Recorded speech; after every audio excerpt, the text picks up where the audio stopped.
So now in the previous we have seen about discussion about introduction to distillation. What is distillation? What are the terminologies that you need to understand during the understanding the concept of distillation. We have seen what is the parameter known as relative volatility, which is used to determine how the separation is taking place, whether it is more separation or less separation or no separation.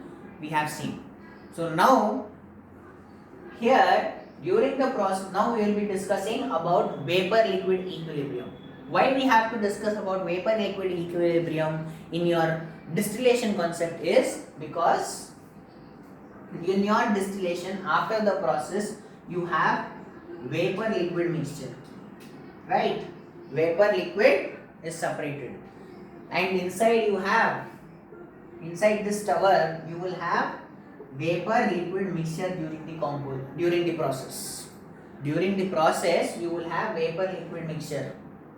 As the process starts you will have vapor and liquid and liquid, both you are introducing liquids only, both liquid mixture you are introducing, but as the process begins you will get vapor as well as liquid.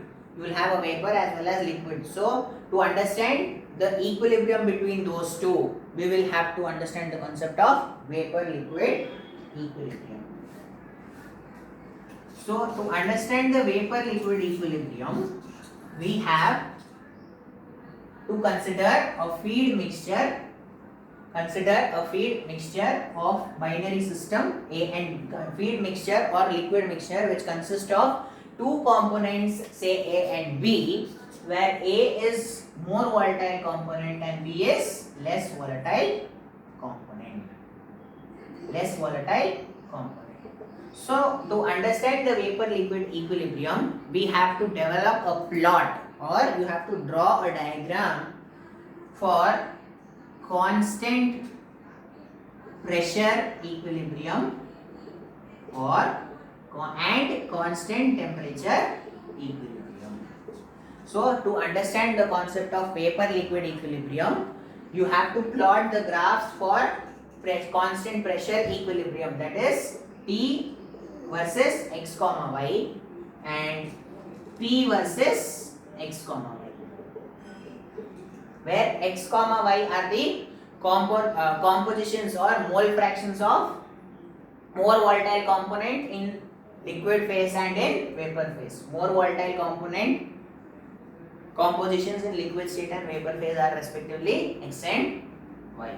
So you have to plot for constant pressure equilibrium and constant temperature equilibrium. You will consider a binary mixture which consists, you will consider a liquid mixture which consists of binary component, that is two components, which with A and B, where A is more volatile and B is less volatile component. So first let us discuss about constant pressure equilibrium. Constant pressure equilibrium. So in constant pressure equilibrium, you will plot the graph for x versus y and temperature, because pressure is constant. So first of all, first point is for pure A, you have considered A and B, right? For pure A, what is the boiling point? Whether it is less or high, it is high or low. First we, pure A, the boiling point of A is high or low, we have to determine first. But we already said in the feed, we are considering a feed mixture with A as more volatile component. So A is more volatile component. So A component will have less boiling point. The component A will have less boiling point. So it is, let us say you have a component A here, boiling point of A. This is your boiling point of A.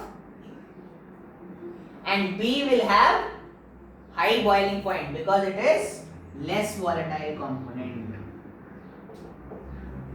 B is less volatile component, hence it will have more boiling point. So you take calculations of B this side and calculations of A this side, okay? So you have A has a lower boiling point and B has a high boiling point. This is your boiling point of A, boiling point of B. as you have considered A and B as a mixture, A has more volatile component, it has less boiling point, and B has less volatile component, so it has more boiling point. Is it clear? You are taking a feed of A and B, when A you have considered as more volatile components, hence it has less boiling point. So B is a less volatile component and hence it has more boiling point. Next, now you will, when you plot the equilibrium curve for temperature and compositions at different stages during the distillation, you will get a double loop curve. You will be obtaining a double loop curve during the process of distillation, when in at different intervals, if you note down the temperature and x versus y data, you will get a double loop curve where your below curve and upper curve are represented where you represent your upper curve as t versus y and below curve as t versus x. So temperature for vapor state and temperature versus x, that is temperature and liquid state. T versus x, t versus y. The upper curve is also known as saturated vapor curve. Saturated vapor curve or dew point curve. The upper curve is known as saturated vapor curve or dew point curve.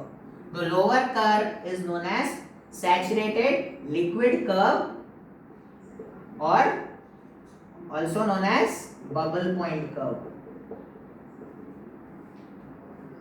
The upper curve gives you the data of t versus y and lower curve gives you the data of t versus x. Upper curve is also known as saturated vapor curve, also known as dew point curve. The lower curve is also known as saturated liquid curve or bubble point curve. So at a particular temperature, to understand the equilibrium between vapor and liquid, you will consider tie lines. At this temperature, let us say, you will draw straight lines which are parallel to this x-axis. So these are known as tie lines. These are known as tie lines. Let us say L, M, X, Y, P, Q, J, L. Let us say. Okay. These are tie lines. These tie lines will provide the equilibrium data of x versus y. The equilibrium developed between vapor and liquid. When the both vapor and liquid state mixture is present, in the process of distillation, you have vapors here, your outlet, you will be getting liquids here. But during the process, inside this distillating column, you will have some vapors, you will have some liquid also. So the equilibrium, so relates to understand this composition inside the distillation column. After that, inside you will have some amount of vapor, some amount of liquid. At certain time period, if you want to calculate how much composition is present inside the tower, so you have to take the equilibrium relation. So to understand the equilibrium relation between vapor and liquid means when the liquid and vapor phase both are present inside the tower, that is example, vapor and liquid, both of the phases are present. In that case, what is the composition? That is, relation between x and y is given using these tie lines. So these tie lines, these lines are known as tie lines. They are the lines which provide equilibrium data or equilibrium relationship between the compositions of x and y. Compositions of x and y. So this is your constant pressure equilibrium curve. So in constant pressure equilibrium curve, first you will plot a data for temperature versus x and y, considering a feed mixture of A and B components, with A as more volatile component and hence it will have lower boiling point. B is less volatile component, so you will have high boiling point. So during the process, at a certain intervals, when you plot the data for temperature and x versus y, you will get a double surface looped curve where the upper curve is t versus y, the lower curve is t versus x. Upper curve is also known as saturated vapor curve or dew point curve, and lower curve is also known as saturated liquid curve and bubble point curve. Now T versus X is already, you know, it is liquid data. Y, T versus Y is your vapor data. So now you got product, residue, distillate and residue compositions, you know. But now inside the liquid, inside the distillating tower, you have vapor and liquid both mixture. Both the phases are present. So you have to understand the concept of that vapor and liquid. So vapor and liquid equilibrium. So in that case, to understand that at a particular temperature, you will draw a straight line which is passing through, which is parallel to this x-axis. Those lines will give you an equilibrium data or compositions of liquid and vapor phase during the mixture. When both vapor and liquid is present, these tie lines will help you out. At this point, say E, it will help you out to provide the composition of liquid and vapor in the mixture when vapor and liquid both are present.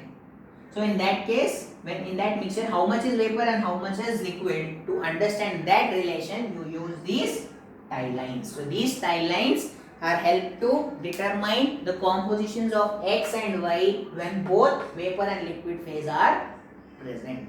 So this is constant pressure equilibrium. Next, moving to constant temperature equilibrium. Constant temperature equilibrium. Either in terms of pressure or either in terms of vapor also you can calculate. So next comes constant temperature equilibrium. As usual, you will plot a data for pressure versus X and Y.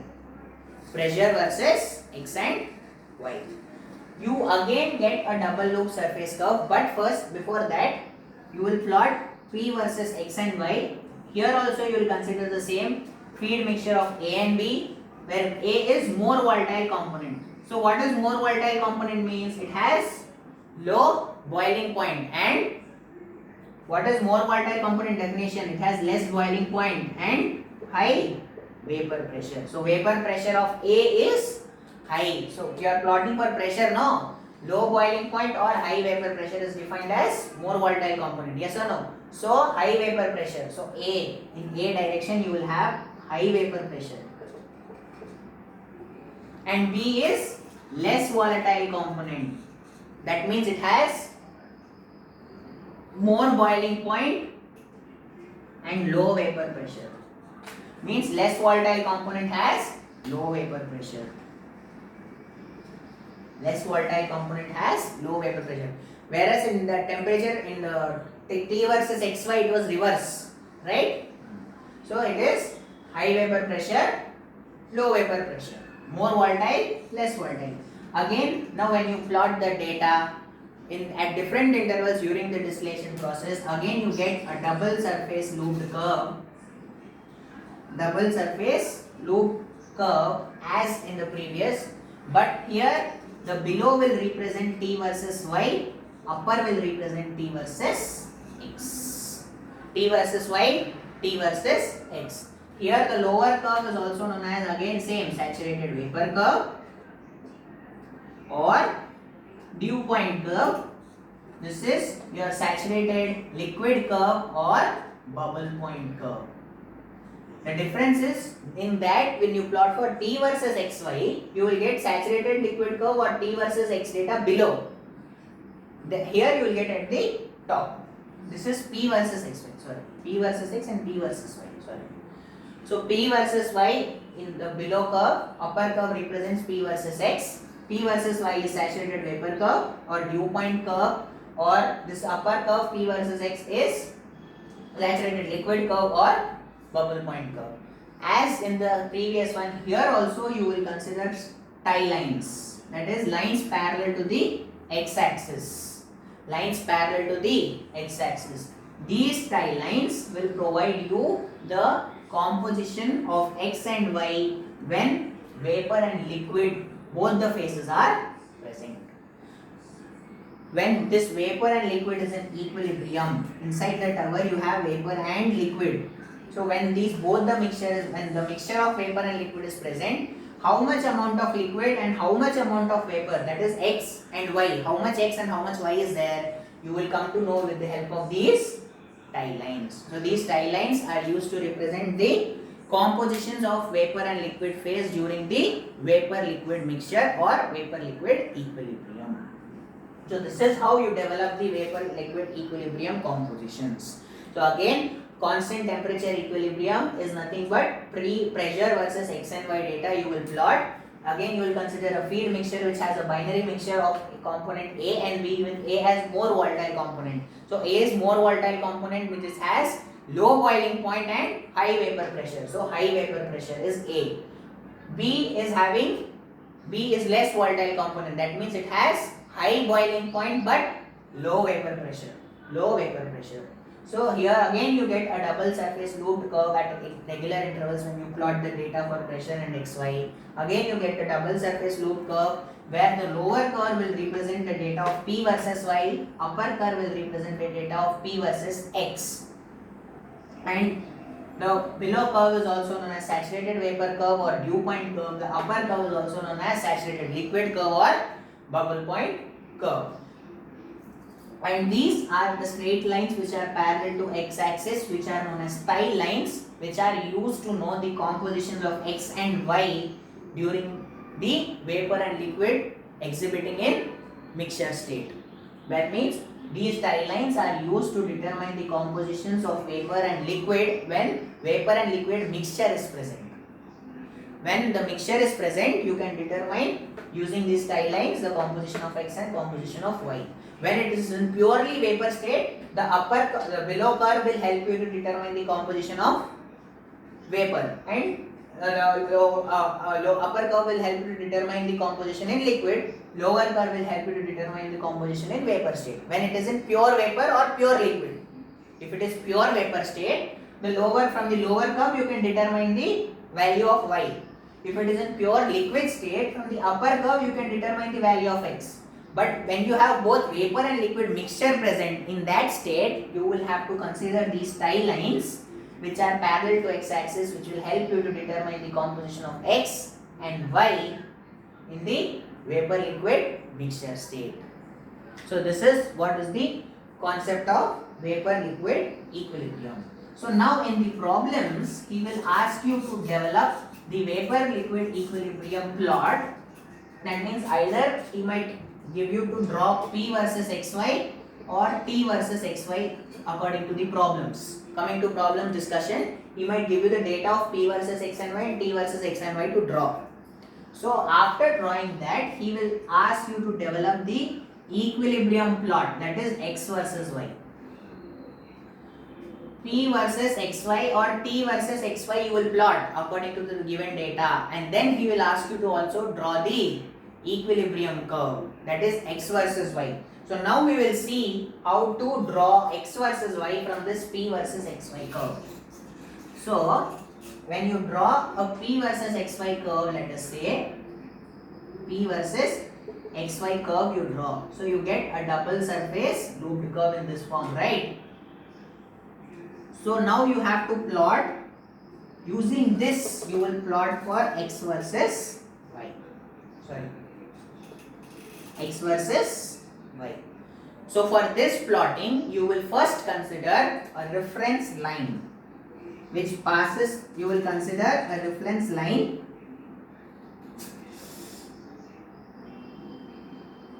which passes through the point 1, 1 and 0, 0. This is our reference line that you consider. The reference line that you consider. Now, in this above P versus xy, you will draw tie lines, parallel tie lines you will draw, right? After plotting those tie lines, this upper end of this curve, you have to plot it here.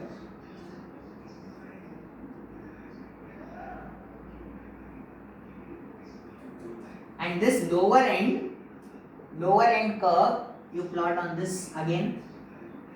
From the upper, this first line you consider now. From this first line, the lower end, you draw a straight line until it reaches the reference line. From here also, until it reaches the reference line, you plot one straight line.